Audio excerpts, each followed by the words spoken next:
Hello, everyone, and welcome back to Martial Arts Theater 3000. I'm really excited. I'm here with my fellow amigos. We got Kaleb of Kaleb's Kung Fu Cinema. What's going on? We got Leon of HKB, Hong Kong and beyond. Hi, everyone. And I'm Jason. And I'm really excited for today. We are doing Van Damme's, our personal top 5, and I'm just stoked to get into this. It's going to be our personal favorites, not necessarily like what we think are the best. And I'm just excited. We're going to go around, but before we begin on this, we're going to do a couple honorable mentions for everyone. And let's kick off with Leon on your honorable mentions of Van Damme's top 5, your personal top 5. Okay, so for my honorable mentions, I picked a couple of films that are really personal to me. They come from a specific genre, and I really enjoyed them. And if we was doing a different listing on a different type of movie, they might make it into that. But first up is an 80s film, 89, and it is Cyborg. And I love Cyborg. I love that sort of B-movie sci-fi film. And when I first saw that, and it was directed by Albert Pun, I just was really taken with it. I know a lot of people were down on it because there wasn't as much martial arts on it, but I like the cheap sci-fi effects, and I like the whole subgenre that spawned after it. And some of the other films that followed, like, Cyborg 2, Nemesis, Knights, I loved all that stuff. So that's my first honorable mention. And then I'm also going to stay in the sci-fi genre, and I'm going to add in Universal Soldier, which I fought with a lot. It nearly made my list. But when I went on the rewatch, and I was quite surprised at how I felt rewatching stuff, I thought, I've got to mention Universal Soldier because I do love it a lot. And I think it's one of Dolph Lundgren's best villain performances. But it didn't quite make my list. But honorable mention to those two because I really like them. And I just thought they deserved a little mention today. Killer. Real quick, I'm going to throw in a pop quiz question. I know you're going to be able to answer this. On Cyborg, why did it look quite as cheap, or do you know where all the costumes came from? I believe it was supposed to be the set for Masters of the Universe 2. There you go. I knew you know that. But yeah, unfortunately, that never got made. Canon spent too much money on Masters of the Universe 1, and they had a great big special effect thing that failed utterly, and that put the kibosh on that. But a shame. But I'm glad that we got what we did for Cyborg, and the cheap and nasty effects suit me down to the ground. I do remember that Cyborg, or like everything in Cyborg, was supposed to be meant for something else. I couldn't remember what the movie was though, but yeah, it's funny once not to be on a Cyborg tangent, but it's fun. But yeah, once you hear that and you see like the football pads and you see these like things like repainted and apparently like Van Damme wanted to he was so upset when he saw Cyborg and he went and re-edited it. He did it a few times, but I know Cyborg he thought was just utter trash, and he turned it into something like salvageable. Yeah. Yeah, I saw the Slinger cut, the German Blu-ray. Did you ever see that? Slightly different. It's okay. It's just a slightly different order and a few different scenes that weren't in the Cyborg cut. Cool. All right, I guess I'll do my 2 honorable mentions. Okay, so No Retreat, No Surrender. It almost made my top 5, but you guys might agree, I might be in your top 5, but it doesn't fully feel like a Van Damme quote unquote movie to me. I mean, with the Bruceploitation, and the main character, Jason, and all of that, I think Van Damme is killer. I love it. With Corian, I think the action, I think this is Van Damme's best choreography in any of his movies, which is crazy. I mean, there's a couple, I'm sure there's a lot of more past 15-year Van Damme ones we've missed. I know that when I was looking at some lists, I was like, what is that? I mean, he has a lot of straight to videos around 2008 that I didn't see. So barring some crazy one where he teamed up with an amazing choreographer, No Retreat, No Surrender has my favorite Van Damme fighting. And we'll get into that later, but I love that. We all love that one. It's a classic. And then the other honorable mention I'm going to have to say is Hard Target. That almost made my list. but on the rewatch, it just did not hit like it did in 1993 in the theater with my dad. I think John Woo, sometimes his like stylized techniques can be dated a bit, especially when, oh my God, even him lighting a guy's cigar, it was like it was so much slow-mo. By like halfway through, I was so slow-moed out, which in the fight scenes are cool, but it's like when you're lighting a dude's cigar, do we need that to be so wooified even then? It's like, and they blew it out. Oh my gosh. But Hard Target was great. It's a bit more dated. The mullet is, that makes it almost like top 5 for me. But just the nonstop slow-mo, it is great. But like I said, it didn't quite make it in there for me. Cool. Then, what's yours, Caleb? Yeah, honorable mentions. One of them quickly came to mind, but then this other one I'm kind of having a hard time with. Because I would have easily picked something like, Universal Soldier or Hard Target, even No Retreat, No Surrender, even though that's not so much a Van Damme movie as it is, a Kurt McKinney movie, you could say. But are you saying pick for your honorable mention, not for the top 5, right? Yeah. You mean, yeah. Oh, okay. Yeah. But definitely one I would say Street Fighter. It's interesting.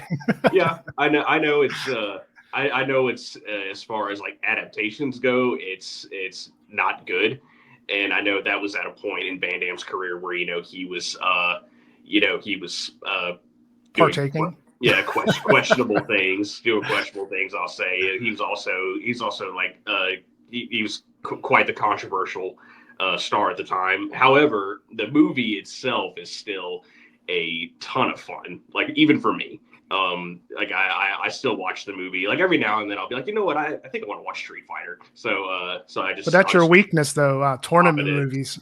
When it's a tournament, it really wins you over. Yeah, but it doesn't even have a tournament though. It's I don't mean tournament. I just mean like the setup of.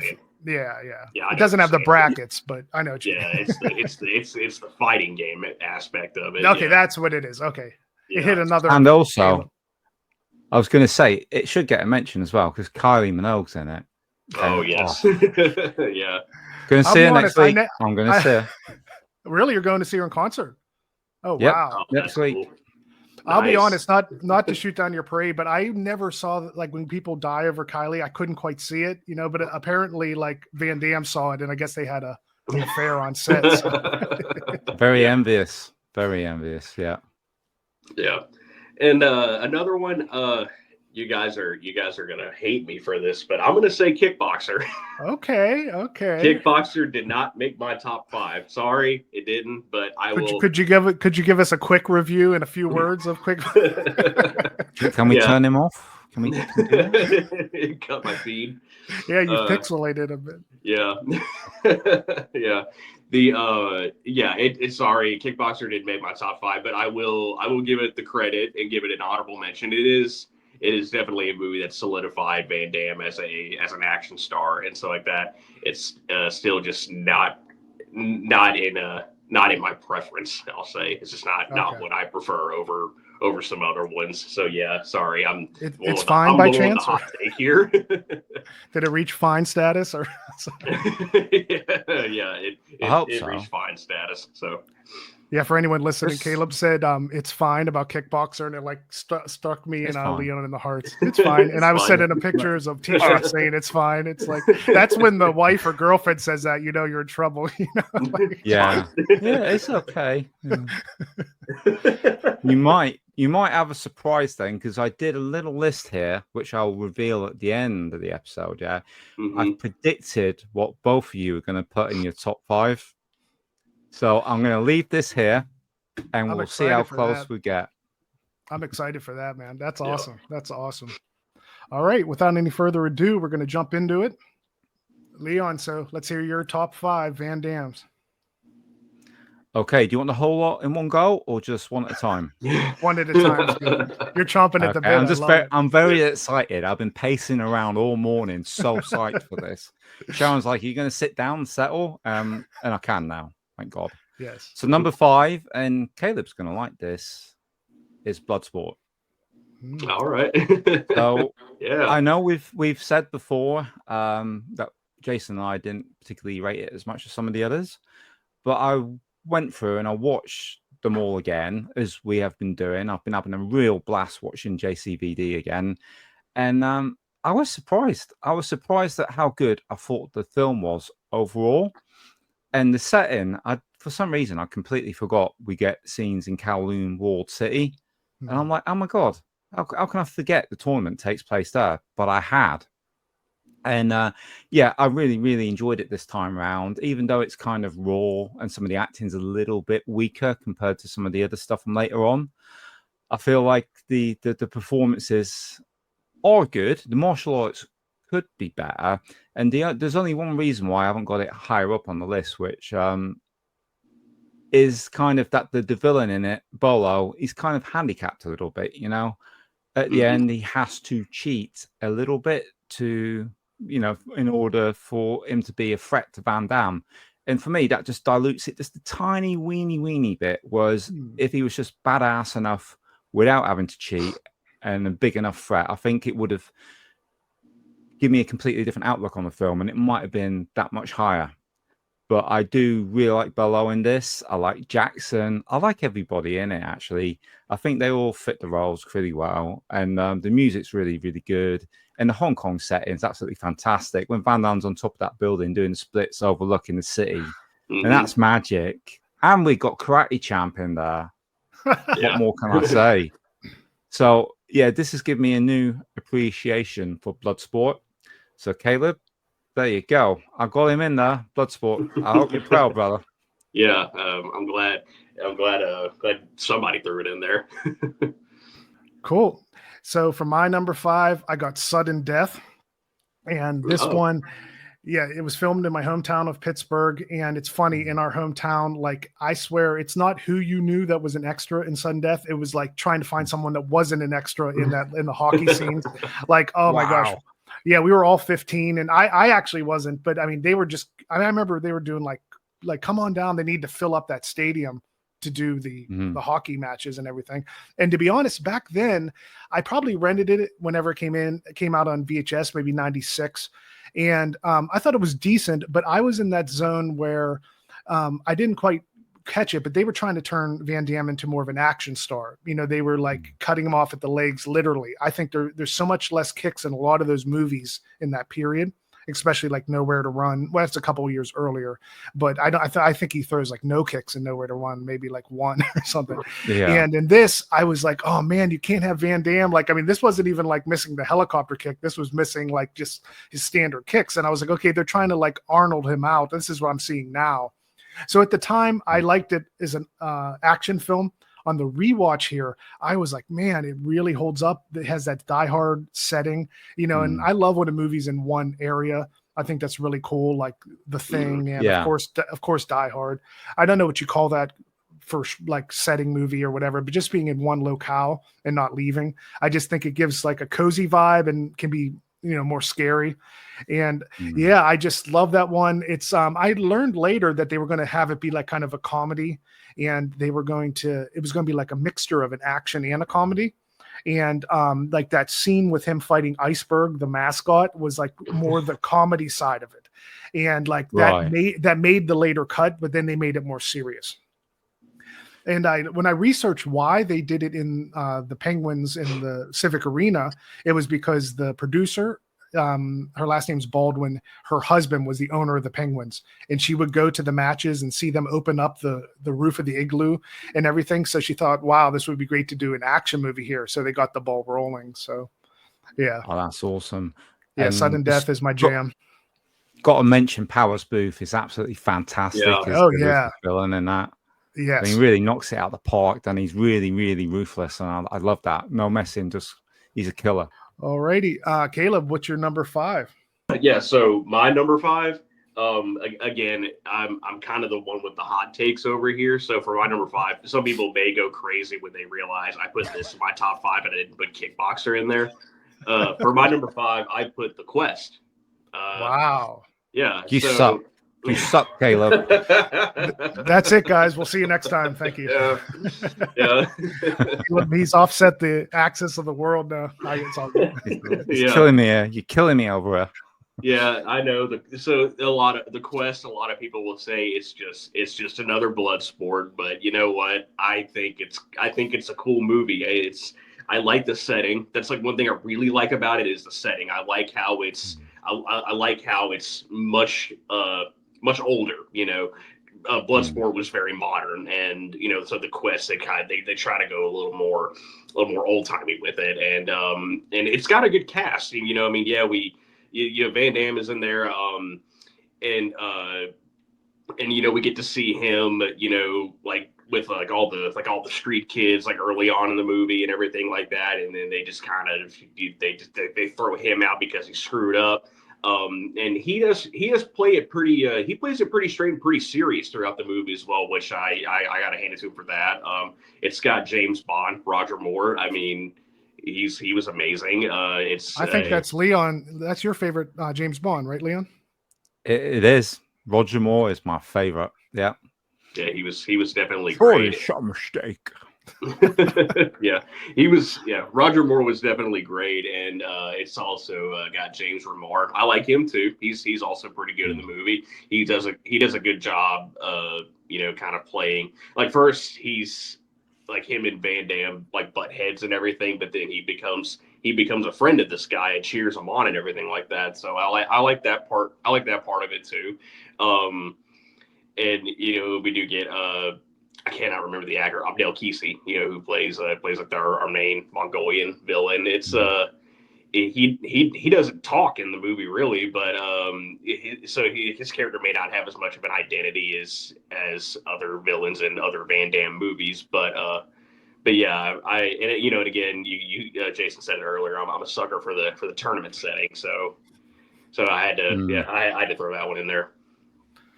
I just want to add, like that movie. I haven't seen that one in a while. I saw it on VHS, and I had a preconceived notion. I don't know if I read it. I just knew that this was when Van Damme's career was really like declining quick. I mean, it was right off. I think it's the one after Sudden Death, I believe. Maybe there's one between. And I know he wrote it and directed it all that. But I just, when you go in and a movie just in your mind is already kind of like off a little bit, it's hard for it to regain its footing. It just didn't have that it factor for me. So while watching it, I couldn't get it back on the runway. It was just kind of like always felt just not there. And I felt that for a lot of those ones in that like late 90s of Van Damme. Yeah. But I think I would do want to rewatch it. There were so many, I couldn't rewatch them all. And I just knew that one wouldn't crack in for me. But you've inspired me there, though. So I should check it out. How's the fighting on that like nowadays? Watching it pretty. It's not bad. Yeah, it's fine. It's pretty It's typical. all right, isn't it? Like I guess you could say like typical Van Damme choreography, but it's just kind of one of those things where it was so long ago and it was so common back then that I've just kind of learned to accept it. This is just what it is. You can wish that they had done it a little differently, but it is what it is.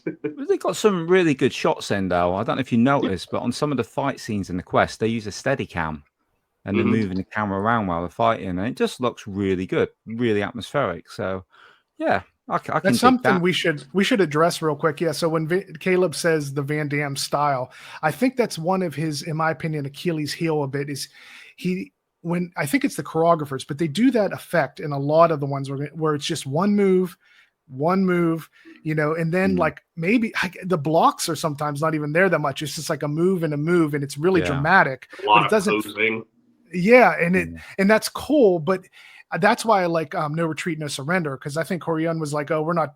This is like before it really got to the Van Damme way, and it's just he has it in him to do that back and forth, and you see it more in this. It's just interesting sometimes that even Jackie Chan movies, there'll be a killer kick and he does the pose, but then it goes into the boom, boom, boom, boom, boom, boom, boom, boom, and then they'll do the killer move. This is just like, hey, let's cut out all the boom, boom, booms, and we're just doing. I think it'll be interesting which ones we feel break out of that mold a bit. Yeah. All right, Leon, what's your number 4? Right. Okay. So you might see a little bit of theme and tie in with my honorable mentions here at number 4, because I'm going back to the sci-fi genre again, and we have Time Cop. Nice. I absolutely love Time Cop. It's such silly nonsense, but wonderfully played.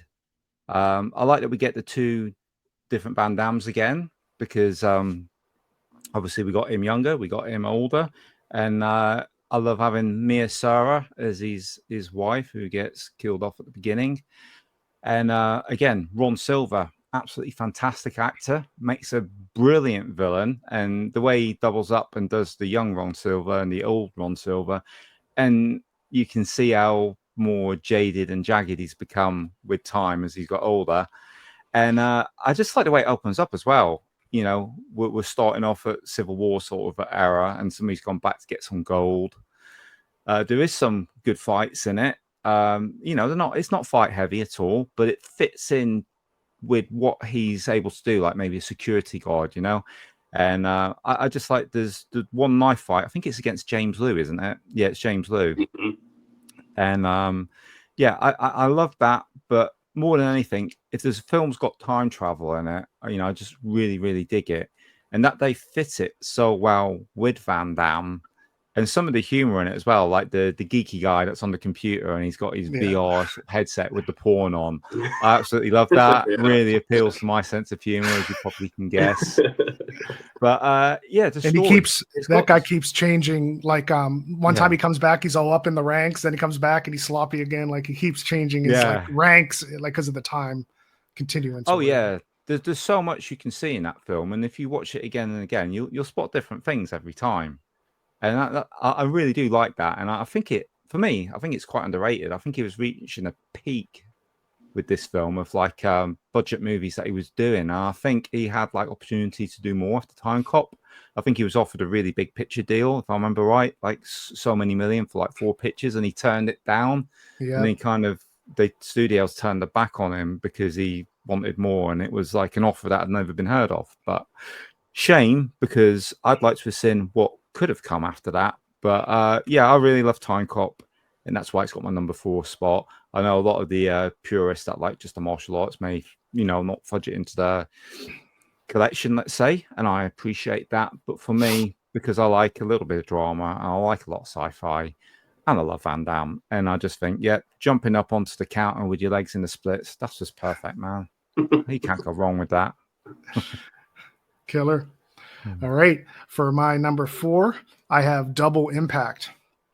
Now, this one, nice. I saw a ton of these in the theater with my father, and he'd take me to the Arnold ones. And, you know, I'm not sure if I think I got him into Van Damme in a way, being younger on the VHS. So we'd see them all. And this one, I feel this encapsulates like a perfect Van Damme movie. I mean, his acting was much better than in the 80s. You know, I feel like he just kept getting better and better. And I feel, even though the effects are primitive in a couple shots, the split screen stuff is really good in this. Not as good as Time Cop, I'll say. Not as good as Time Cop. That's really smooth in Time Cop when it has the two of them. But this one, and there's a couple moments where they try to sit them on the same couch, and it's kind of obvious, you know. But outside of that, I love the special effects. Van Damme, his acting is so good because, like, no matter what he does in this, he never confuse the two of them, and not just because of their haircuts, you know. They really just he has an ability to really separate the two. Of course, we have Bolo, and this one, I think the fighting is a little less of that one move. I mean, there's just a little more like substance there in the choreography, and it's just a nice mix. It has comedy, it has Van Damme, you know, playing the dual roles. It has good choreography. It has Bolo in that famous fight scene with the barrels. I think that is just like classic Van Damme. You know, I love that, and it's just great. I think it just flows good. And you get a helicopter kick. I mean, it just kind of, I feel like this is maybe the peak of just your standard Van Damme film before they tried to get him into Time Cop and sudden death and action sci-fi as much. This has like some elements of, no, I wouldn't say. It's just pretty much action and martial arts in this. There's nothing too like oddball. So that's my number 4. Cool. Caleb, you're up. Yeah, so my number 4, Leon, I know you made a prediction list for all of us. I don't know if you saw this one going, but my number 4 is also Time Cop. Okay. Yeah, so I'm not giving nothing away. Yeah, it's kind of hard to top what you said about it. I mean, you pretty much covered all the bases. I mean, I will say it is a good dramatic role for Van Damme. I like him in dramatic roles because he can do it, you know, like much like Jason was saying about his choreography.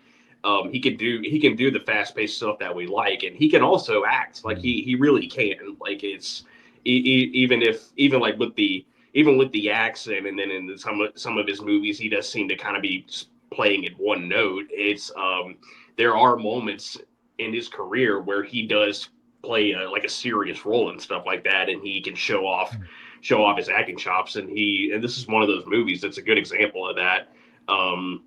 It is also his most successful movie to date. Like he has like box office wise money and everything. He is not topped Time Cop, and that's something to brag about there. And it does have my all time favorite Split, on the counter. Yeah. So yeah. Whatever you said about Kickboxer, all is forgotten. All is well with the world now.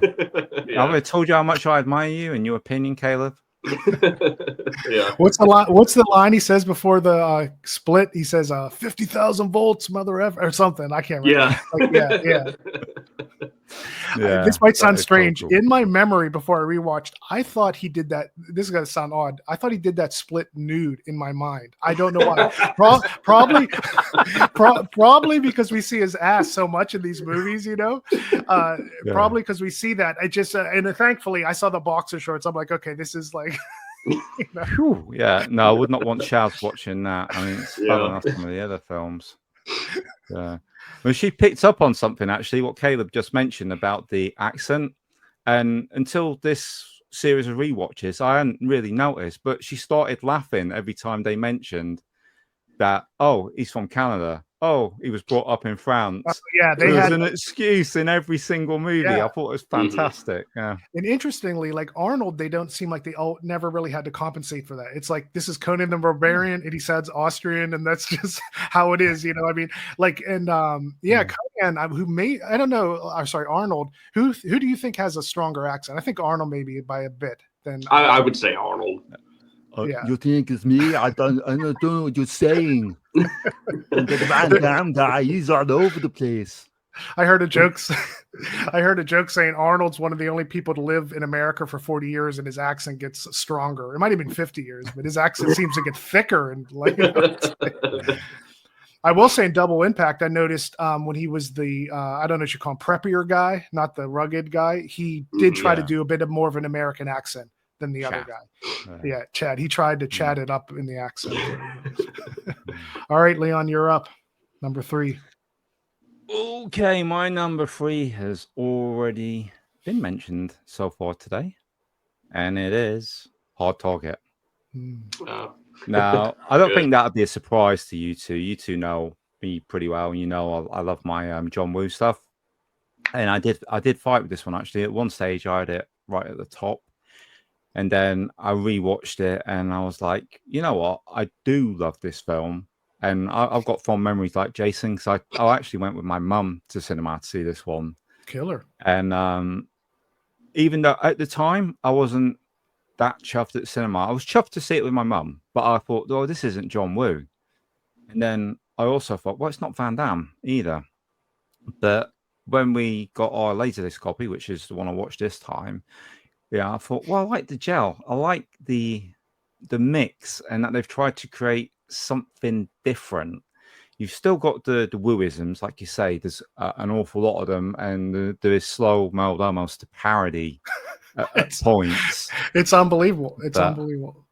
But the amount of tracking they used on this film, for the gunfights, and I just love the setups. I love the story that they're being hunted for money. Firstly, anything where you got that sort of real life sort of death match, that's always really, really appealed to me. Like Surviving the Game as well. I like that one, The Running Man, all these type of films. And I just thought Van Damme as an ex-forces guy, obviously a bit of a vagrant now, and that completely different look that he's got. Like you say, the mullet alone is enough to get him into this film. And it's the stages of the film where it feels like a Levi's commercial, or Western. Yes. And it really shouldn't work on paper. It should be awful.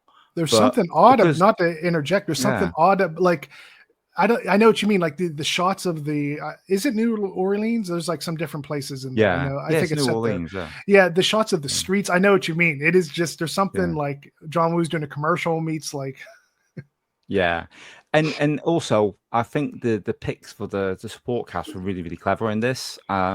Yancey Butler, I liked her at the time. Thought she was quite a good actress, but Lance Henriksen, I mean, oh my god, I mean he's so good. I really love Lance Henriksen, and we got Imhotep himself in there as well. What's his name? The actor who plays Imhotep. You know who I mean? Not offhand. Yeah, It's gone out my head, but he played Imhotep in the first two Mummy films. You're talking about the guy that's always chomping at the bit to kill Van Damme with the very short hair. Yeah, I'm not sure his name. Yeah. I'm drawing. So he was Imhotep in the Mummy films. It might come to me later, but yeah, I like those two combined, and I like the little old guy in it as well that plays his uncle. It just there's so many outrageous stunts, like the one where he stood on top of the bike. I guess it is kind of laughable, but if I'm switched off into B-movie territory, and I thought I'm just there for spectacle and I'm there for good time, then I love it on that level. But also when I kind of looked at it this time as well, I thought, well, actually, he's actually saying quite a lot in this film. And I thought, I wonder if people are missing the subliminal messages that he's putting in there, because it feels like he's addressing like homeless problems and people that are overlooked in society. And I thought, is that it's got to be a conscious thing, because John Woo's not, he's not daft, is he? He knows what he's doing. So very I feel deliberate. like he specifically picked this tale and this story, and he's come in hard, no pun intended, for his first US debut film. And I thought, yeah, I could watch this again and again, and I haven't watched it for so many years. And I thought, I'm so glad I returned to this one, because watching it with Shaz, and she'd never seen it, and to see her reaction to it, it just made me feel like really fluffy inside, because I remember Mum's reaction when I saw it with her. So that is my number 3, Hard Target, and really chuffed with that one. What was your mum's feeling on it? Too violent for her? You joking, right? My mum, she might be 92 now, but the more blood and guts that's in a film, she loves it. It's really strange. Okay, that's actually coming back to me. What was your you have a nickname for her when she was like part of HKB? You called her, I don't know, you had a name. Oh, for the her. senior partner. Yes. Okay, it's coming back to me now. One hard target question. Did you catch when you were saying about him going up on the bike? There's a scene where there's a truck going, and I can't remember exactly, but he's supposed to like go up in the air and the truck passes, but they time it odd. You can see the ramp that he goes off of. Did you remember that? It's like you can see the ramp. What ramp? I try not to see this. Exactly. All right, fellas. So my number 3, drum roll, is Bloodsport. Now, I had Double Impact above Bloodsport, but it just felt wrong because of the classic status of Bloodsport. And I've had a bit of a tangle with Bloodsport over the years, because it was always the one I'd see at the rental place, literally like in 1989 when I was 10 years old. And I don't know, it just like you'd rent one, I'd rent like 2 Champions of Shaolin, and finally I got Bloodsport, and I really liked it. But this ties in with my father again. He was in the room, and the scene where Ogre from Revenge of the Nerds, I think before I said he got killed. He didn't get killed. He went in the hospital. But that scene where Van Damme does his like scream, no, my father was like, my father just told me that acting's like rough. And I was like, oh, it kind of hurt me a little bit, because I was so 10 years old and impressionable. And I've mentioned to Sean and Dragon how I love the movie Devil's Advocate with Keanu Reeves, but the scene where he cries, it kind of like tanked the movie for me, because I thought his acting, he probably could do it better now, but that scene, it just like almost tanked the movie. I'm the type of person where, and I think it's a common thing, the acting can be really good, but when there's one, like, they say in Godfather 3, Coppola's daughter, I guess, has some questionable acting in it, and that can tank things for people, How do you look good acting opposite angry Al Pacino? Yeah, there you go. But point being, that did throw me a bit, that acting, and I did kind of see how he was so green, and the fight scenes, they're set up so well, but it just has that like boom, big kick, and just they rush a lot of them. That's the thing I see in some of these movies where the timing on a kung fu movie, they really give you they don't really, at the end of the movie when they're trying to hit that hour and a half, they'll rush a few fights. But in Van Damme ones, because of some of the, I guess, tournament settings, they'll just kind of like Karate Kid, they'll go through it quick. And that just, I don't know, there's something feels a little off to me. I can't deny the status of it. TBS would play it over here. I'm not sure if you're familiar with that, Leon. It was just classic. This, Turner Broadcasting, whatever it stands for, systems. And God, it was just a TBS classic. And it comes on, you watch it, you love it. But when you're treated to all these Jackie Chan movies and all this choreography, it just feels odd, the fighting to me, and but it can't take away from it. It needs to be in the top 5 of Van Damme. It's like a prerequisite. And I do think it has funny moments. I do think it's cool. Karate Champ brings it up into the discussion as well. But I just think if the fights were just a little bit better, even as good as, Time Cop, or even as good as like that choreography, I think it would easily be higher. And maybe if they kind of did a second take on the death scene when Van Damme yells. So, Yeah, it's my sure. number 3. Got Bloodsport. I'm sorry to disappoint some of the audience, because Bloodsport is like Enter the Dragon, Bloodsport. I can't think what else. Just some of these ones, it's like sacrilege. People just worship the status of it. It's like that's it, isn't it? And I guess when you rewatch stuff, then you can compartmentalize it a little bit and step back from it and think, is it, or is it just the concept that really appeals to me? Or I really love this, but if that had happened, like when we do our recasting the classics, we go into it with a feeling of like maybe it could be tweaked a little bit better, and doesn't affect the classic status of the films, does it? They're still classics and we still love them, but you can look objectively, and because all of us three and and most of the community out there, you've seen so much more, have a little think about what you really do feel about it. Yeah, for sure. Kaleb, you're up next. Yeah, my number 3, this is what I was afraid of. My number 3 is Double Impact. What, afraid of the overlap? Yeah, I was worried something like this would happen, but yeah. No, I like it because we give different insights. I want to hear what makes it up this high for you. Yeah, Double Impact for me, it's I just really like like Jason was saying earlier, I like how it's just just a martial arts action movie. I mean, I like the setting in Hong Kong. I do like how Van Damme doesn't just play the same 2 people. Like, you really do buy that they are twins. They look the same, but they're 2 completely different people. There are some scenes like with Van Damme's with his Chad character that do get a chuckle out of me. And I also, but at the same time, like his gangster half, I'll say, he plays it well. Like he also pulls that part of it off very well. The fight with Bolo is a classic. I love that fight scene. That's definitely one of Van Damme's better ones. And again, it's also got another pretty crazy split with when he's like showing off his moves to all the girls in the dance studio. That's me at work every Friday afternoon. Shaz, are you hearing this? Oh crap! Yeah. The hooker's gonna come and pull you.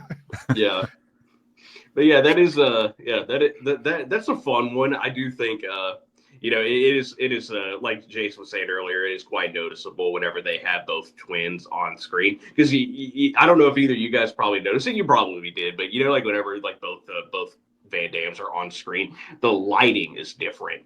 Like there's like one Van Damme is brighter than the other. That's like, and he's like, he's like hazy in the background. Yeah. The one I meant is when they sit on the couch, the guy looks like a color forms almost. He's like really cut out, like, and but yeah, no, you're right. It's like and like I said, in Time Cop, there's a lot of scenes where they have them in the same thing, but the technology must have got better a bit. Yeah, I think I'm trying to remember the first time I saw Double Impact. I saw it on TV. I don't remember what channel or it was or anything like that, but I remember just kind of coming across it, and I was like, oh, okay, Van Damme, I'll watch this. And so, and and I didn't realize it was Double Impact. It was my first time seeing Double Impact, and so I didn't realize what was going on. I didn't know that there were like twins or anything. And so when I saw them on, when I saw like both Van Dams together on screen, I was like, "Whoa, what is that?" because again, it was quite obvious, like which kind of like just like with the way the lighting was like for each side of the screen, like where each Van Dam was. So yeah, it's an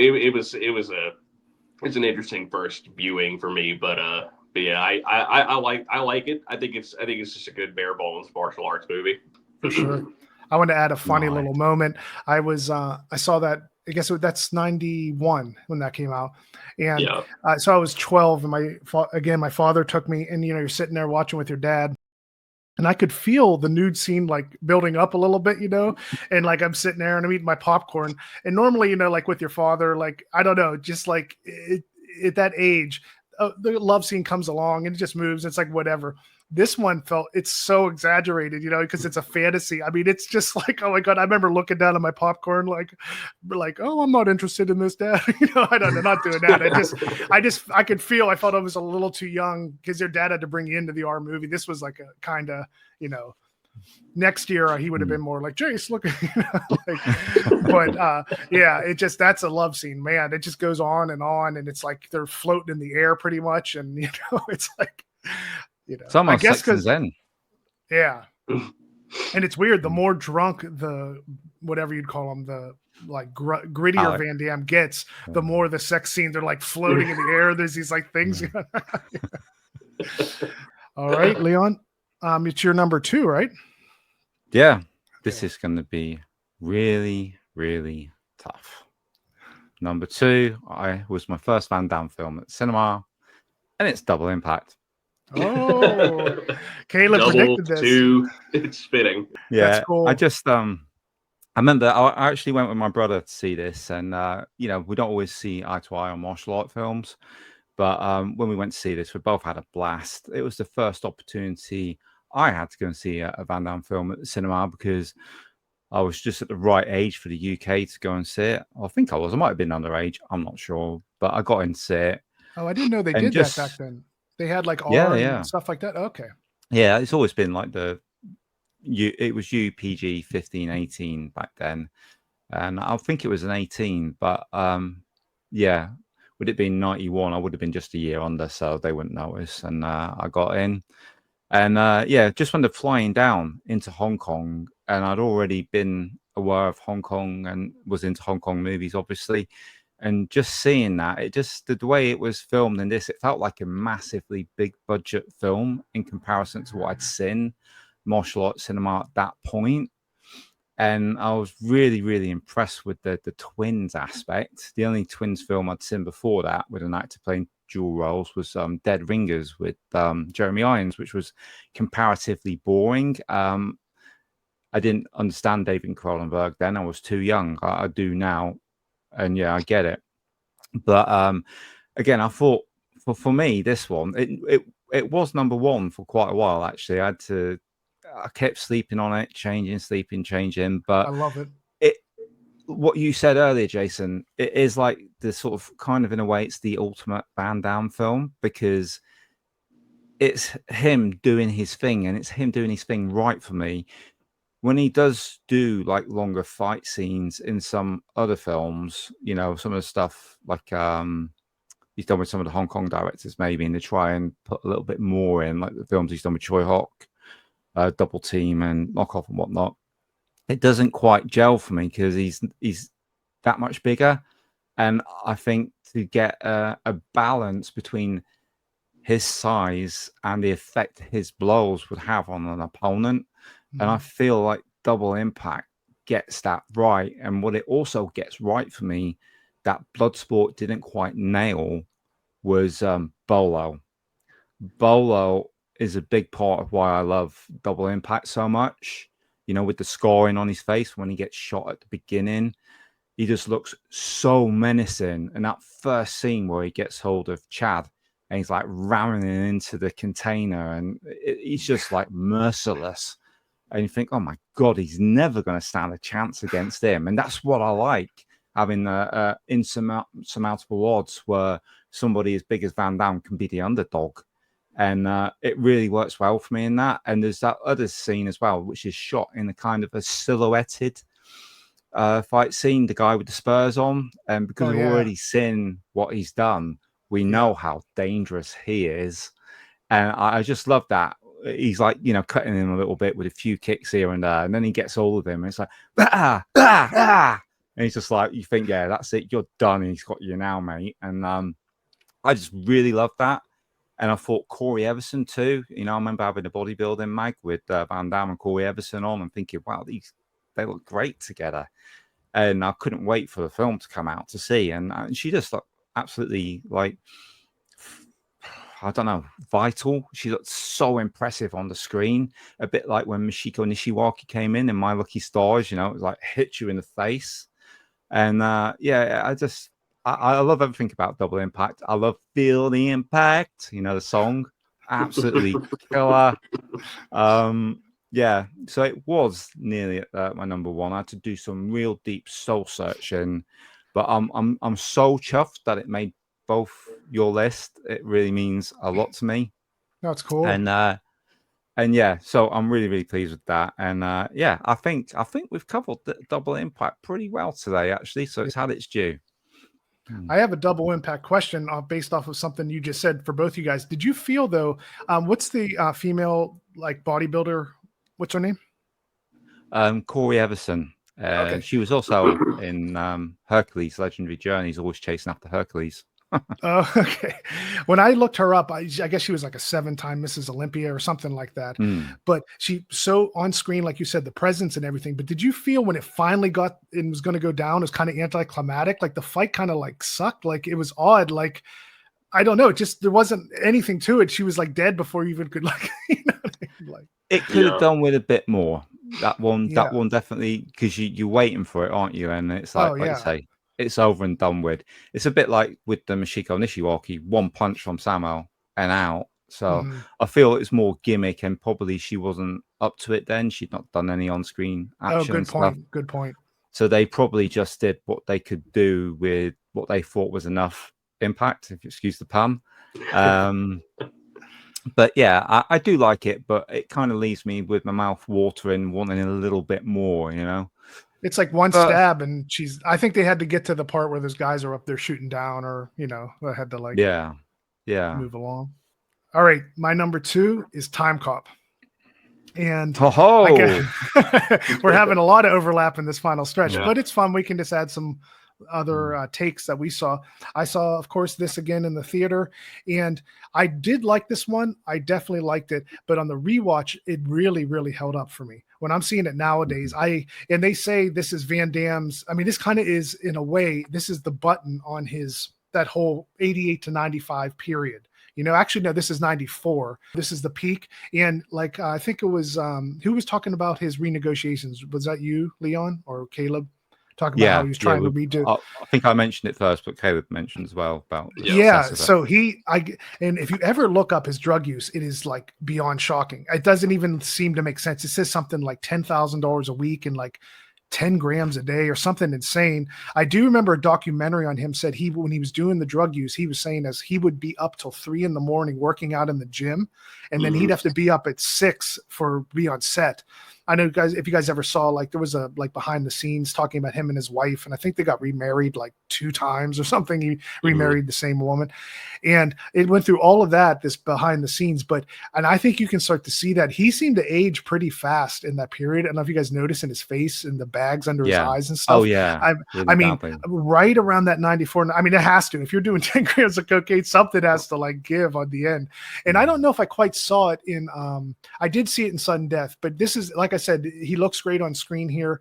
Yeah, but talking about the renegotiation, I guess it was $36 million they offered to him, and it was going to be 3 films broken up into $12 million each. And he knew Jim Carrey was getting, for The Mask, another $20 million each. So he thought he'd just say, "Oh no, I want Jim Carrey money," and they just instantly like he said they hung up on him and he was blacklisted. He admits, I mean, he tried to play hardball and he really lost on that. And what could have been if he just kept going, you know? But in Time Cop, the pacing's amazing. The fight scenes are nice and snappy in this. This doesn't have the one shots. It really, you know, it's perfect little morsels, you know? Yeah. And I watched, I believe it was on Viking Samurai's channel, an interview with a guy. I don't know if it was Sheldon Lettich. He was a stunt man, but Sheldon Lettich is he's the director, right? Okay. So I don't think it's him, but the stunt man who did that scene where they're like at the very end and it's raining and there's two Van Dammes in the thing. I guess he said that Van Damme like cut his eye like with his kick. And he actually was saying Van Damme wasn't good at pulling kicks. He wanted to be like kind of hit you a little bit to make it seem real. And so in the interview, he said, and I think he even pointed out, they put up the scene. So when I watch it, I always look to see, I think he was out of commission for a while. Like Van Damme cut like I think he actually sued the director or something too. It was like pretty involved. You can look it up, but so I always look for that in the scene. He's the guy that's up on, he kind of think he has his side of his head's completely shaved. That guy. Right. You know, yeah. you see him in the mall. He recently died. He did like a huge book about his stunt work, like in the movies and stuff. He died in the past 2 years. He passed away. But that's a shame. Did you ever see that program following Van Damme around? Was it on television? Was it a TV show? He's talking about Behind Closed Doors. I saw a little bit. There's like a scene on YouTube where I guess him and his wife had like a real fight, and he's like being actually kind of mean to his wife. I can't remember what it was, but it came from that series, I believe. Yeah. Just what you said about pulling the kicks. Yeah, there was a stunt guy in that. I remember seeing it. It's behind the scenes, obviously, and Van Damme kicked out all his front teeth. Wow, wow! I probably would want. I'd rather have that than the eyeball, but those are pretty neck and neck. You know? Yeah, but his son was going over to try and patch things up, saying, "Oh, he's really sorry about it. He's going to pay for everything to be done." And you see Van Damme's going to pieces, like, "Oh my God, I can't believe it." He goes, "Where do you get this guy from? My stuntmen know to get out of the way, and look at the mess." And you feel like, well, it's just, it happens. You're making martial art films. You're trying to do split second timing. Maybe he does want it too bad to look really, really good, but he certainly wasn't happy that happened. And who else did that? There's another guy who in this industry that's known for. Was it someone with Benny Benny the Jet? Dick Way. Wow. Yeah. Okay. Jackie Chan told Benny, "I'm not going to do anything with you if you keep hitting me." I think in Wheels on Meals, he was like, really, yeah. I remember that, and he had to like pull him aside and say, like, "Dude, you're like lighting me up here." And I guess he was such a real fighter that he like didn't know the pull as much to pull the punches. Yeah. That makes sense. I know Hong Jong Lee kicked out one of Jackie's teeth as well, didn't he? And was it Snake and Eagle Shadow? Yeah, it was. Yeah, it was. Yeah. Yeah, that's crazy. I mean, it's bound to happen. But I know some of the guys, you can tell sometimes they really put like something on their chest to let them take the hit. Like especially like Bob Wall and Enter the Dragon. Actually, that was one he did break his ribs when he has the two. I guess he said he like. I'm trying to remember. So I guess he had cut Bruce Lee for real, and Bruce Lee was going to get his revenge against him. Yeah. So I'm trying to think. Yeah, a lot of those. It works for us to watch those scenes, but man, those guys went through the mill for for us.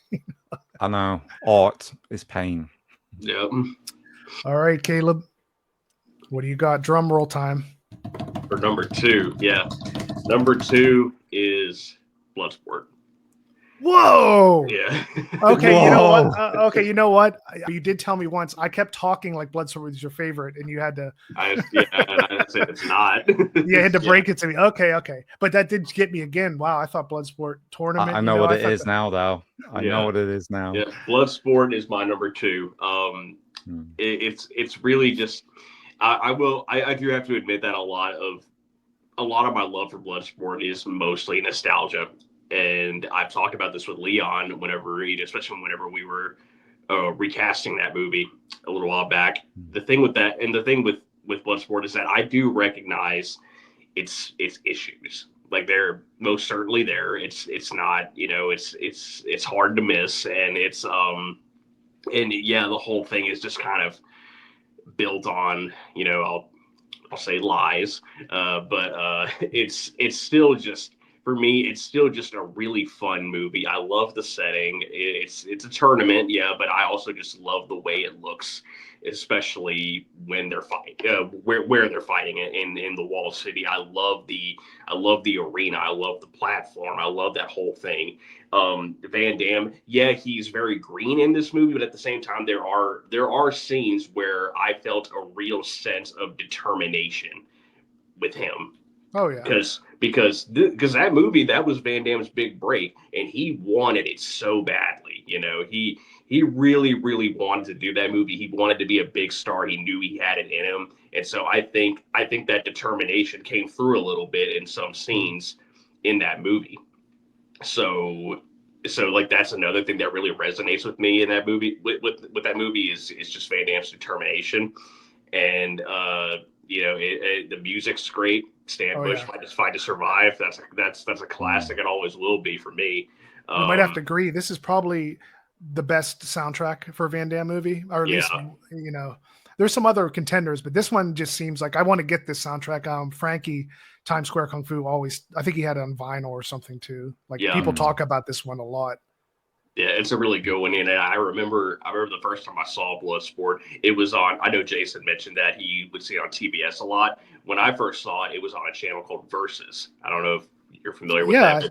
It used to show, later on, they had UFC on there too, a bit. Yeah, they would show that. They'd show WEC back when that was a thing. Yeah. They would show Chuck Norris's World Combat League, which was also kind of interesting to see. Is that like point karate thing where they're down in this little like trough? Okay. Yeah. Wow. Yeah, that was fun. I would watch that sometimes. Sometimes it could be a fun watch. There are actually a lot of guys who fought in his World Combat League that would transition over to MMA. So you know, it's cool. It was a starting point for some fighters. But anyway, back to Bloodsport. I remember the first time I saw it on Versus. I was just channel surfing. And I was young. I don't remember how old I was, but I was pretty young. But I was just channel surfing, and I came across it, and it was Bolo. Right? I was right there at the end, though. Like right when I got to it, I was right there at the end where Bolo says, "You are next." And there you go. Yeah, I was. That'll right pull young Kaleb in. That'll pull. Yeah, but I saw him, and I was like, oh, it's Bolo, because I knew Enter the Dragon, you know. So I when I came across him, I was like, oh, it's Bolo from Enter the Dragon. He says, "You are next," and then see Van Damme. I was like, I don't know who this guy is, but then like he goes to fight, and I just, you know, again, it was just the setting. I just thought it was cool, and I don't know, the movie. I don't know. It just pulled me in. And it still does today. It still just holds up really well. It's the movie that made Van Damme a star, and it is the movie that made me love Van Damme. So yeah, that's really just that's what it is for me. That's why Bloodsport is such a near and dear one to me. I will say, I think we'd all agree, like kind of just going off what you're saying there, it probably has the most rewatchability of a Van Damme movie. Maybe because it's the tournament setting. Like, it just seems like, as much as like I love Double Impact, you know, you let it simmer, you think about it. Bloodsport's, you get it, you could just put it right back on and just watch it again, because it has a lightness to it.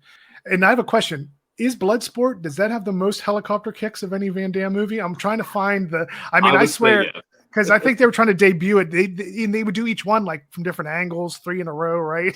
Yeah, I think you're right there. And I just wanted to add to what Kaleb said there, actually, because I didn't mention it when I mentioned Bloodsport myself. But if it wasn't for Bloodsport, I wouldn't have been such a big Van Damme fan. It's the one I saw that drew me in and made me go and explore the rest of it. So, cool. More than Double Impact. That was your first, so. Yeah, it was the first one that I saw, and then I think I saw Black Eagle afterwards. And that's a little rough. Yeah. So much potential. Black Eagle.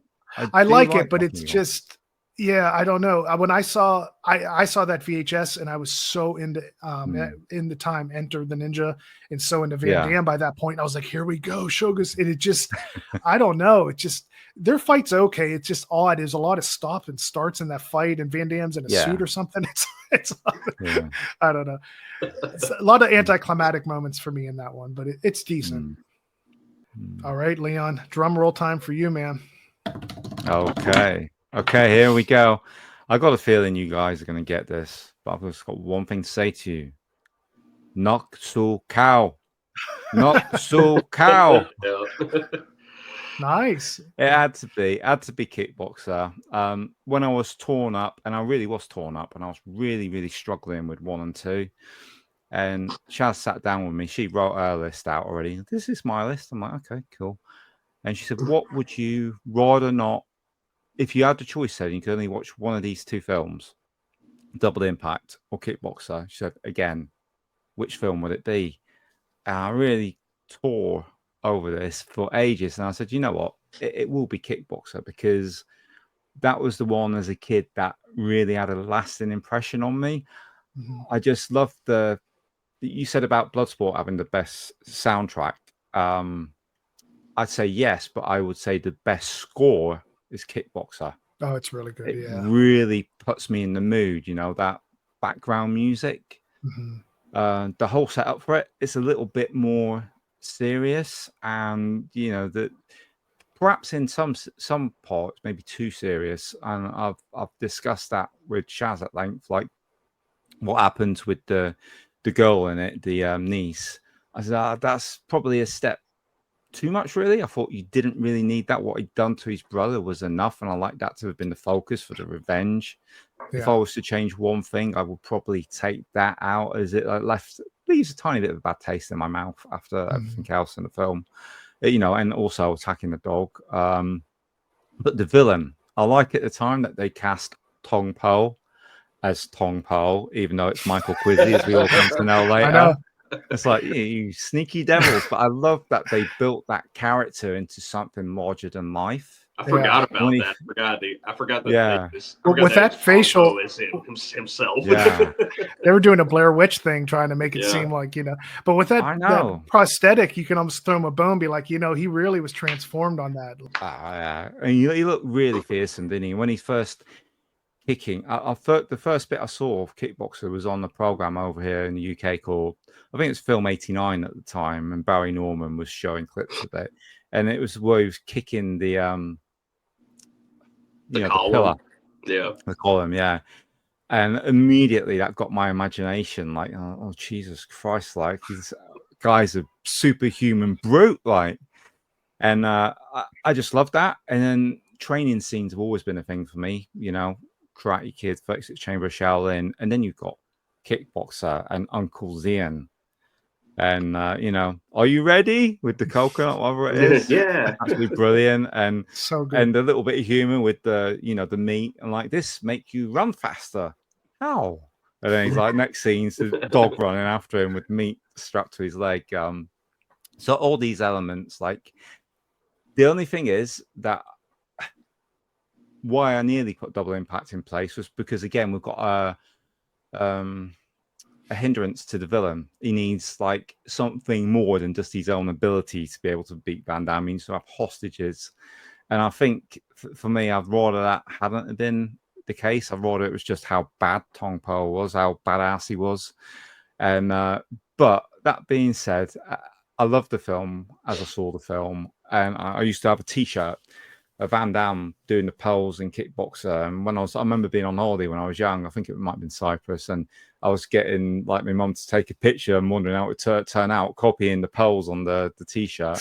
I was absolutely was smitten with Kickboxer. And I even like the sequels. I know they're not, you know, on the same level, but I like that whole mythology of Kickboxer, and Dennis Chan as Uncle Zian. So I'm going to stop there, because I feel like I've covered Kickboxer plenty, and I don't want to rattle on too much. But yeah, that's my number one, and a lot of soul searching to get there, but I do love it. Kickboxer, 1989 classic Van Damme. Great choice, man. Great choice. I have a quick Mm. callback though. When we were talking about doing this, you threw out to us. You said you'll never guess my number one. Was that a fake I did. out or so? Like, what's up with that? Is it? It was going to be Hard Target at that point. Oh, okay. Yeah, I probably Mm. wouldn't have guessed that one. I would have guessed Kickboxer, Yeah. but the Yeah. rewatches really changed stuff. I talked to Sean about that. Oh, a lot. yeah. It's like, It's the only one that touched me inside. I actually welled up watching Kickboxer. I thought, Christ, this has got that much of a grip on me. And I was like, I did not expect that. Like, I didn't expect to be touched like emotionally by a Jean-Claude Van Damme film. But I a was. throwback to when you're young, or an actual the story got to you at the end, or I think a mixture of the two. I think it's Okay. the nostalgia and forgetting how much it used to mean to me, and the story, the music, some of the camera work with the sunset. When he's doing the forms and then when he's kicking like the rods, the spears that have been like heated up, and just things like that, and the hawk, and and then he's hearing all the old warriors. Just all that combined, I thought this is the perfect Van Damme film for me. I thought I like a lot of the others, but if I had to keep one, that would be the one I'd keep. Killer. All right, my number one. Will you guys do the drum roll with me? Drum roll. My number one is Kickboxer. So sorry. No, I like it. I think it gives a little more oomph to it. Shows that we're in agreement.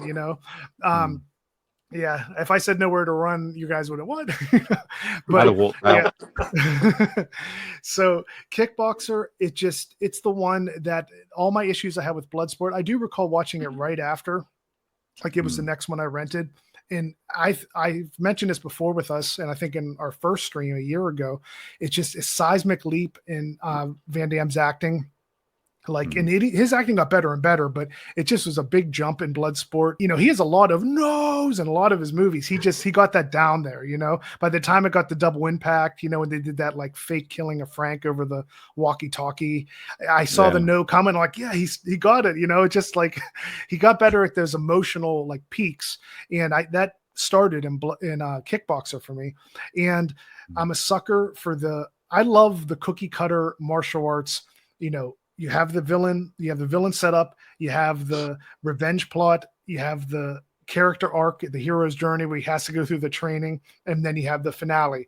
I love the variations of that, but if I'm going to watch a Shaw Brothers movie and I'm going to watch any sort of movie, I'm kind of hoping for that plot, because I'm probably from Rocky, to be honest. Like, I saw Rocky, and when I saw those, you can't beat that, the training, and then like Rocky IV going through that, it just makes the ending so amazing, and Kickboxer has it in spades, and Tong Po's always like kind of hovering over everything with his evilness. I think that's why they kept throwing the dog and all that stuff, just to, hey, we're still here and we're so evil, because that was our problem with Drunken Master.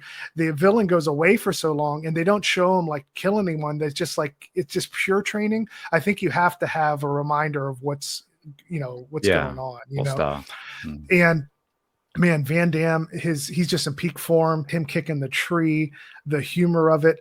And when it gets to the end, I will admit it has a little bit of the stopping and starting and that aspect. It's not like some crazy, like back and forth, like uncut thing, but it works.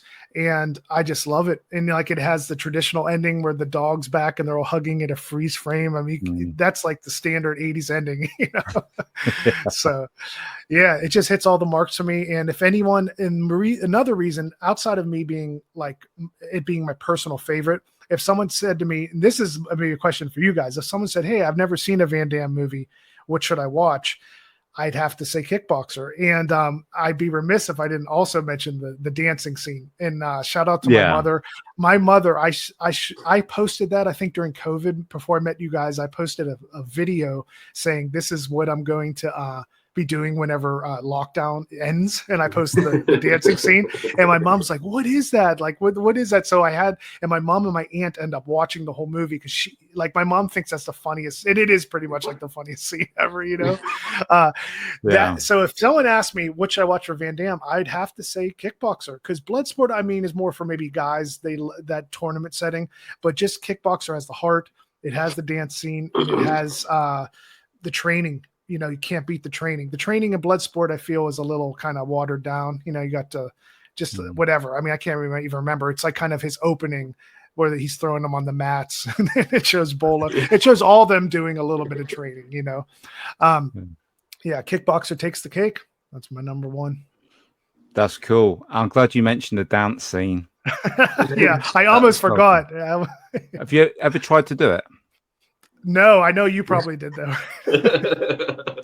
In a nightclub. Wow. Yeah. Were you as drunk as Van Damme? Or? I was probably not far off, to be fair. And if one of my friends is watching this, Taz not, he will remember because he was with me. And yeah, it was in a club in Torquay. No, we all call him Taz because he's manic like the Tasmanian devil. Okay. I'm seeing a theme here. Taz, Shaz, you got a lot of yeah.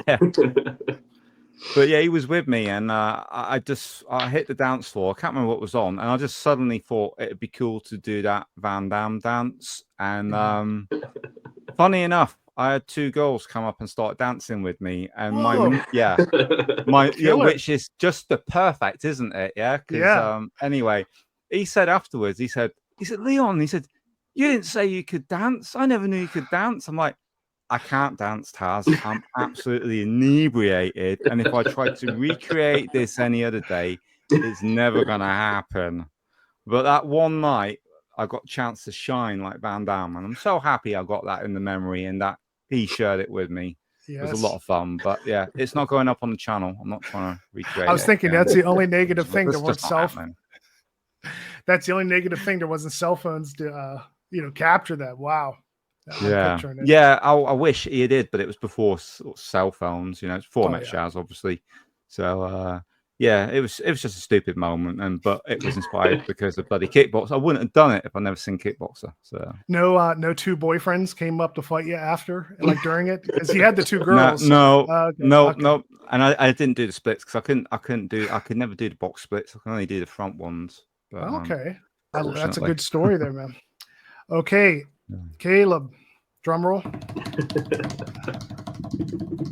Yeah, you guys already saw it coming. My number one is Lionheart. Absolutely love Lionheart. I remember. Good. Yeah, the first time I saw it, I went into it not expecting a whole lot. Mm-hmm. I was thinking. I was just thinking. Okay, like I know. Not many people talk about this one. It's probably one of it might be considered kind of a low tier Van Damme movie for some people. So I wasn't expecting a whole lot whenever I went into it.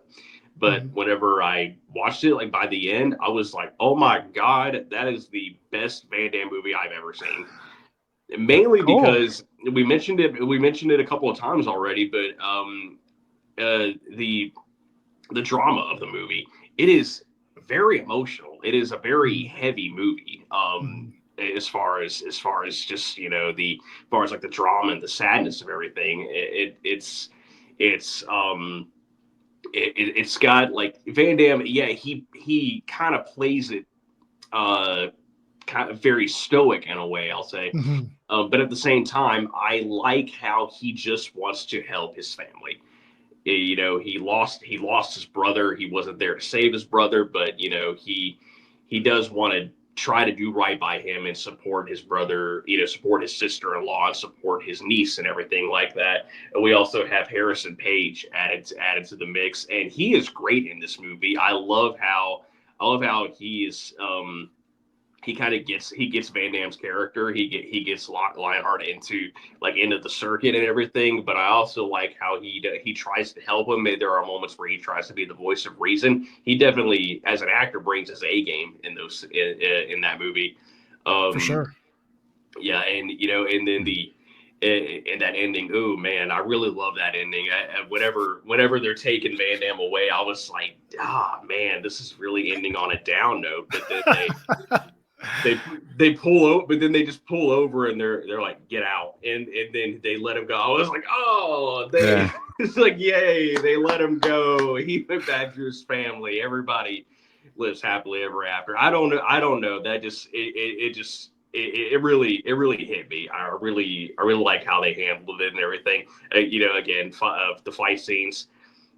They're fight scenes, I guess, but well, that's cool. They do try to get a little creative with it, though. Having him fight in a swimming pool and stuff like that. I thought, okay, that's interesting. But yeah, I mean, that's just a fun one for me. I like the dramatic performance. Again, Van Damme he can act when he puts his mind to it and everything, and he's given the right material and stuff like that. So yeah, he may be kind of very stoic in this, but at the same time, I really did buy that he wanted to help his family and stuff like that. So he's a bit of a sourpuss in this. Like he's rightfully so. He's just so mad that whenever the guy's trying to get him to fight, and they're all trying to get him to fight, and he's just always staring. I'm like, leave me alone. He just wants to be left alone. Yeah. But cool, man. I like your takes on that. I like your insights into it. Yeah. I will say this one was one of the first ones I rewatched, and I had it actually in my top 5 when I watched it. But the other ones I kept watching were just knocking it down and down and down. And it is really good. It suffers. I think this is one of the worst for the fights for me. Not to knock your number one by any means, just to say the drama is amazing. Van Damme, this is around the time where his acting really was getting a lot better. But the fight scenes are just odd. Like they set them up, and the one with the cars, and it's funny. There's just one punch in the nuts. That's funny, but it's like, this felt like Pit Fighter, the video game. I wanted like a And the pool one's cool with the capoeira, but I have to say the ending is not much of a fight at all with that guy. Like Van Damme is just getting sauced and destroyed, and then Van Damme just like beats the crap out of him and straight away becomes unstoppable. It's just like it has the effect that they're going for. It has the effect that they want, of him being so intimidating and him getting beat up. But I thought they could have thrown a little more of a back and forth in the movie. The fights are what dropped that out of the running for me. But I do agree with you though on the drama, how good it is. Yeah. I'm really proud of you on that, Caleb, because I've pushed a lot of drama on my channel, and this gives me hope. I will get you into One Car Why one of these days. And some of these Hong Kong dramas that I harp on about.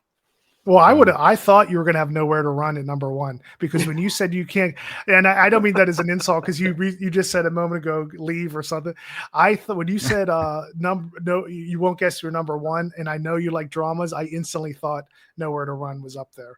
And I do like that one. I do like it too. It has way more action than I thought. I thought when I was young, in my mind, it had no action. It was just like the slow drama. Rewatching it now, what they did, like I said, is they just cut his legs off. There's no kicks.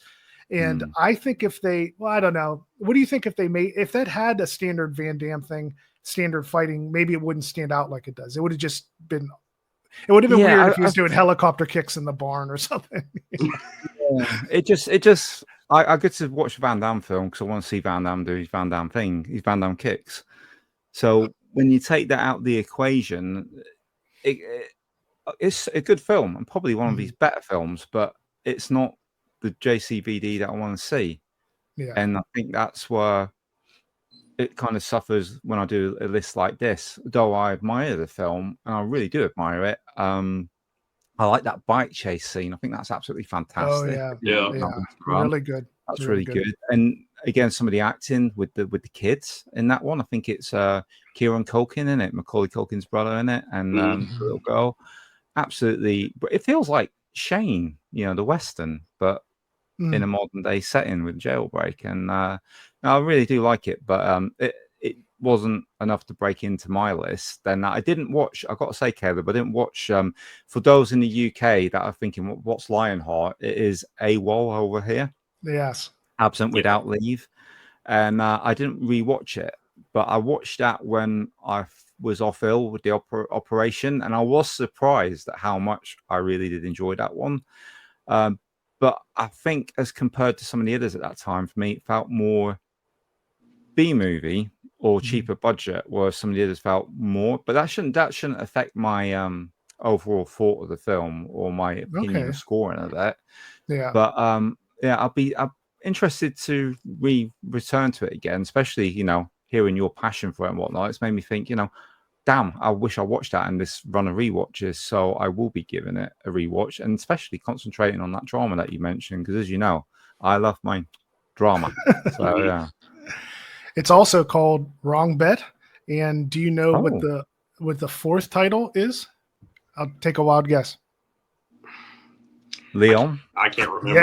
Yes. It's called Leon. There's a version it's Leon, because I say it like that because when I watched one version with the subtitles, they kept saying his name is Lyon in the subtitles, which was odd. Yeah. They were saying Leon on screen. Yeah.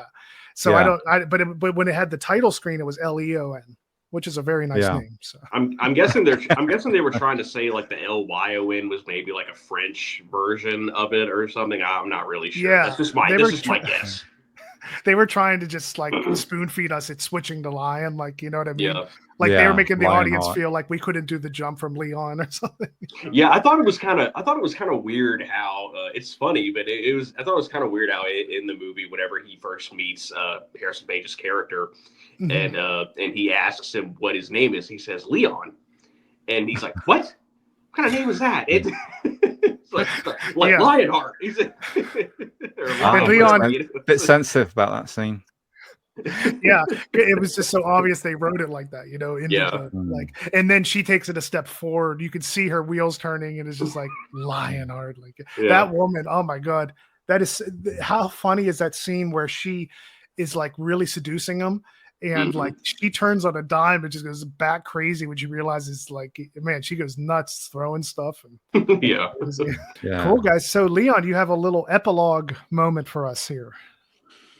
Let's see how I did. I can't remember the feedback. Okay, so tell me how many I got right, Caleb. In number 5, I know you didn't have this at all. I had Universal Soldier. Number 4, I had Kickboxer. No. Number 3, I had Double Impact. Yeah, you were right there. But no, I think Kickboxer was 4 for you, right, Caleb? No, I didn't pick Kickboxer. That was an honorable mention. Oh, your honorable mention. Okay. Yeah. Okay. So we had Double Impact. Wishful thinking. Number 2, we had AWOL, and number 1, I had Bloodsport. So I had them the wrong way round. Yeah. I did have 3 that were in your list, didn't I? 5. So yeah, that's not bad, is it? That's not bad. All right, Jason. This is going to make you laugh now because one of these was on Caleb's. The Quest I had at number 5. Wow. I know. Bloodsport I had at 4. Okay. I think Sudden Death I had at 3. AWOL I had at 2. And Kickboxer I had at 1. So I got number 1. Okay, right. Cool. Now that's like an earlier list I had. Like, I did the tournament version of when watching them. They kick them all down, but very nice. I like your predictions. I really chuffed to see Time Cop come on your list. I wasn't sure. I should have known, really. I should have known. I'm kicking myself that I didn't see that. Time Cop, I wasn't sure, like, where it was going to land. It's when I rewatched it, because, like I said, like, it's that nostalgia, and you're young, and you have kind of a different rule set. Let me think. My guess on you, Leon, switch it back. I thought you had nowhere to run at, like, number 1, because you often have curveballs and the drama, like I said. I would have maybe thought Cyborg would have been up in yours. In your list, like higher a little bit. My funny thing on Cyborg is that's another one they used to play on like USA and TBS. The acting of that villain was so awful. Weird. Oh, so bad. Funny, but almost just so bad you can't even understand how they let that go through. And like, but I thought it would be higher. There is something charming on. There is something charming on Cyborg. It's strange. It's a really weird one, and it's so odd that it feels like Van Damme was in such a trajectory, and just to have that, because I guess he was offered 3 movies. I can't remember what they were. He was offered from Golem from the Cannon films. I can't remember. I think it was what's Chuck Norris? It was Missing in Action, one of the ninja ones maybe, or something. Yeah, American Ninja. I think it was Missing in Action and Cyborg, and he chose Cyborg. But I don't think he realized it was a hand-me-down from. Yeah. Isn't he credited for being in Missing in Action, or am I getting him mixed up with somebody else? He was an extra or a stunt man or something in that one. Interesting. I know when he moved to LA, maybe because of the karate scene, him and Chuck Norris were like training together even before. There's footage of that. I'm sure you guys seen them kicking a bag or something, or mitts or whatever it is. But I thought that was interesting. He hadn't made it at all, but he was doing like he was already in there with Chuck Norris, so he definitely was going for it. His stories, like weird aspects of his story. He was doing so well with a gym. He had so much money saved up, but he put that away and he only allowed himself $3,000 because he wanted to struggle. And he was like sleeping in cars and doing all that. But you think if you had that, I guess that was like his nest back home if it all failed, I guess, because you wouldn't want to blow through it. But apparently his father was like, wait, you're going to America? You have this gym over here and it's doing so well. And yeah, he went for it, Wow. Yeah, I heard that he went to somewhere where Menem Golem was having dinner, and he just started doing his jumping proper kicks in front of him and saying, I'm going to be a star sort of thing. And I actually think he was the waiter. I think he was the waiter, if I recall. Was he the waiter? I think he was the waiter when it was at a restaurant. And if I remember correctly, and then he went up to his office, I guess, and was doing the kicks again. And the dude was like, I'm sorry, this isn't going to work. And the story, this almost sounds a little made up, but the story is Van Damme started crying. And Golem, this is in like, I think it's in Electric Boogaloo, the documentary on Canon Films. Have you guys seen that? No. Yeah, I have. It's been a while. I haven't seen the whole thing, but guys, that's one of my favorite documentaries ever. I love that. I definitely recommend that is a killer documentary. Yeah, watch that again, Caleb. You'll dig it. I can picture Van Damme just like trying to do all these moves in the restaurant, and Venom Gold's like trying to eat here. And I guess he started crying though when he met him, like in the second meeting, and then on the second meeting, and he finally just said, "Okay, hold on," and he went like, "Bring me the script," and they brought in Bloodsport. I think he won him over because Van Damme's doing kicks, splits, crying, and the rest is history. So I have to say a small part of me was thinking Jason might throw Knockoff into his list because funny. Yeah, that's funny. I say that because like I remember a couple of instances where you would talk just about how outrageous that movie is, and I just kind of thought I feel like he would probably throw that on his list of just personal favorites. Dude, that's funny you said that. I thought that was the worst thing I ever saw when I first saw it. Van Damme, he looks literally like on death's door in that. He has the worst eye bags. He looks like he aged 15 years and hasn't slept, and everything like the comedy between the two, everything is wrong. That's Ringo Lamb, right? Is the director on that one? Yeah. Is that? Nothing. It's Troy Hawk. Troy Hawk on that one because I know he did a lot. Yeah. I think Ringo Lamb is a Double Team. I'm mixing it up, I believe. Yeah, Double Team, In Hell, and Maximum Risk. I think they did Maximum Risk together. Yeah, that was it. Thank you. Maximum Risk, I thought he did with Cindy Crawford, but he didn't. I don't know why. There's some movie I thought he did with Cindy Crawford. Maybe that's like someone else. It was Natasha Heinstrich from Species. Man, you were good with that. You're like a walking IMDb, Leon. Holy, I mean, you don't even skip a beat. Like, but no, what I was gonna say is that Knockoff. I thought was the worst thing ever. I did think it was funny where he's running and the shoes are falling apart. He's like, it's a knockoff or whatever. But when humor with two M's. I know. But you're onto something. When I watched it later, I think it has some charm. I think I need that on Blu-ray. There's something about Knockoff just for how weird it is. It is. I think Kickbox is quintessential Van Damme, but quintessential Cocaine 1998 Van Damme. Runner up is Double Team, but Knockoff. That has to be the best coked out Van Damme. I love the scene in Knockoff when he finds out Rob Schneider's character is an FBI agent and they're arguing on the rooftop. That is so funny because they're both just like Rob Schneider, I've been carrying you for 4 years, and Van Damme, you lied to me, and just all this other all these other weird lines. It's just I love that scene. It's so funny. Just on a quick tangent, does anybody want to guess what was Shaz's number one was?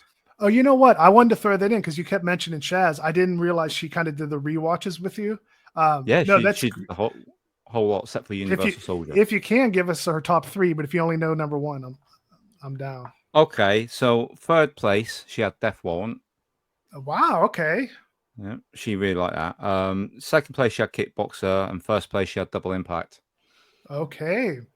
That's She not really bad. dug the twins. Well, Mm. that's a great list with Shaz doing that. I think Double Impact's kind of like, I don't know if you would say MVP. It's kind of like the sleeper dark horse. Like Double Impact got into our list. I would have thought Lionheart would have been, I would have thought maybe, I don't know, maybe like a Death Warrant. Death Warrant's kind of odd. It's kind of like in that Cyborg period where he had to go through a couple weird ones to get onto his next track, you know?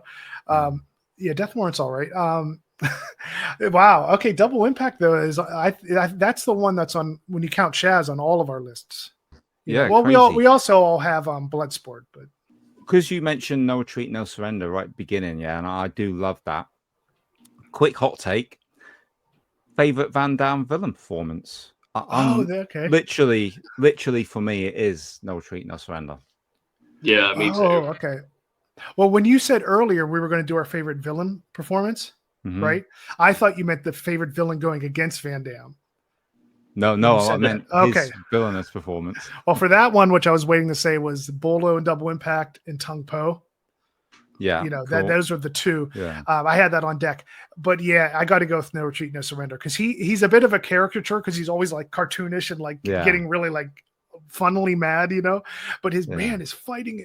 I don't know if it's the sound effects. His fighting is so brutal in that. It is so relentless. It is just unreal. And I have to see Expendables 2 again. I did like that ending, but that was a good one.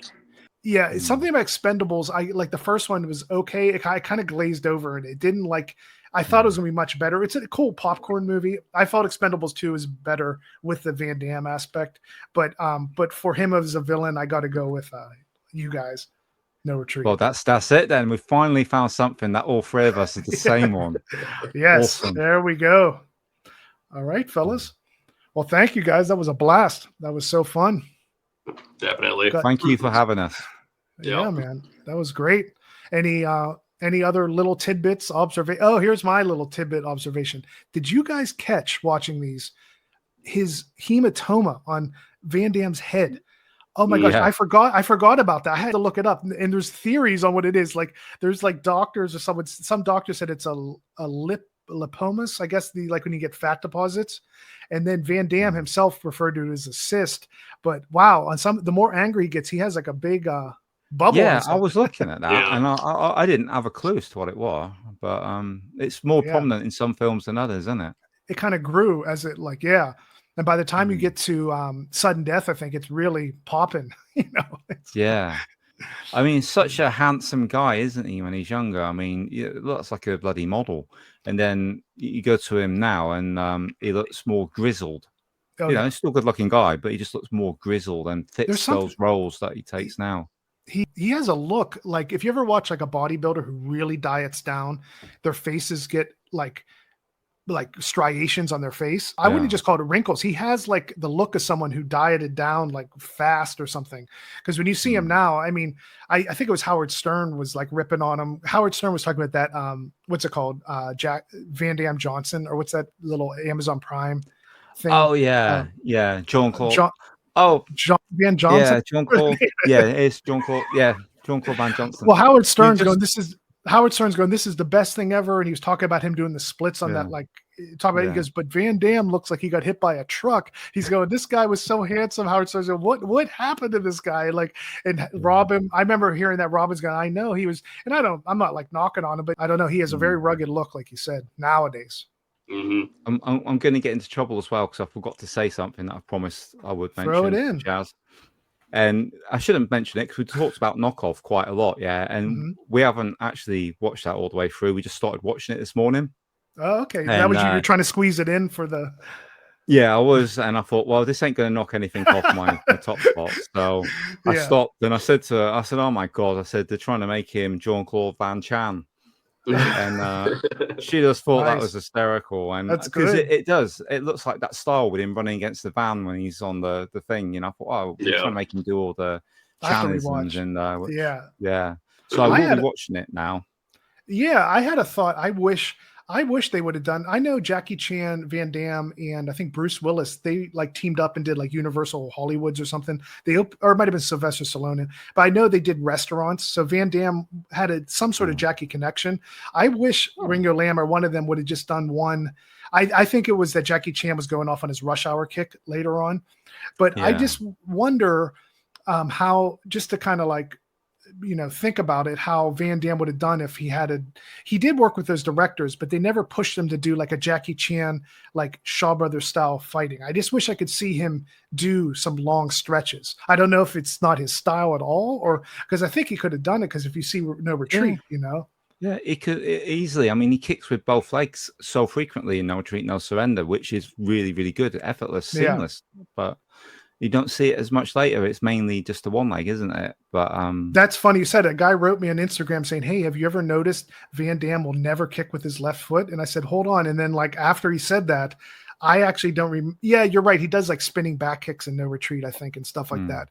But for his straight kick where he goes up, it's always his right leg. Yeah. Cool, guys. Well, great job. Kaleb, any parting thoughts? No, just that this was a lot of fun, and I can't wait to do it again. Yeah, cool. I don't want to go. I'm having too much of a good time. In fact, I've got one more hot take to throw in there because I'm having such a good time. Then I'll let you guys go, I swear. Okay, let's hear it. But my favorite Van Damme scene of all time in any movie, and mine is in my top 5. It's not in the top 5. I'll just do a really shitty impersonation. I just want to eat. You know the film? Hold on. Is that Cyborg? No. I just want to eat. It was in. I don't know. It's Universal Soldier. Oh, right. In the diner. In the diner. Yeah, that's my favorite scene ever of his. I just love that scene. What about you guys? Fine. My final thought though, I can't think of a favorite scene. It has to be the dancing scene, not to be too obvious. I mean, that's just so, but I will say a sleeper one that isn't a honorable mention that I forgot to mention though is Replicant. Have you guys ever seen that one? No, I know of it, but I haven't seen it. When me and my buddy were trying to go through all his later ones, like in a row, and we couldn't, like, derailed. Oh my God. Some of those ones had like a model train. The budget was like so bad, but out of nowhere, Replicant was like so good. Like Replicant was so much better than those In Hells and all those other ones, The Order, with all those different ones. So if you need a late period Van Damme, I would say check out the Replicant. That's my okay, cool. Yeah. Cool. Yeah, I'll check Part 2, follow it up with pre 98 ones. Post 98, you mean, right? Yeah, post 98. Post cocaine period. All right, fellas, have a great one. Thanks everyone for watching, and we'll catch you guys next time. Thank you. Thank you.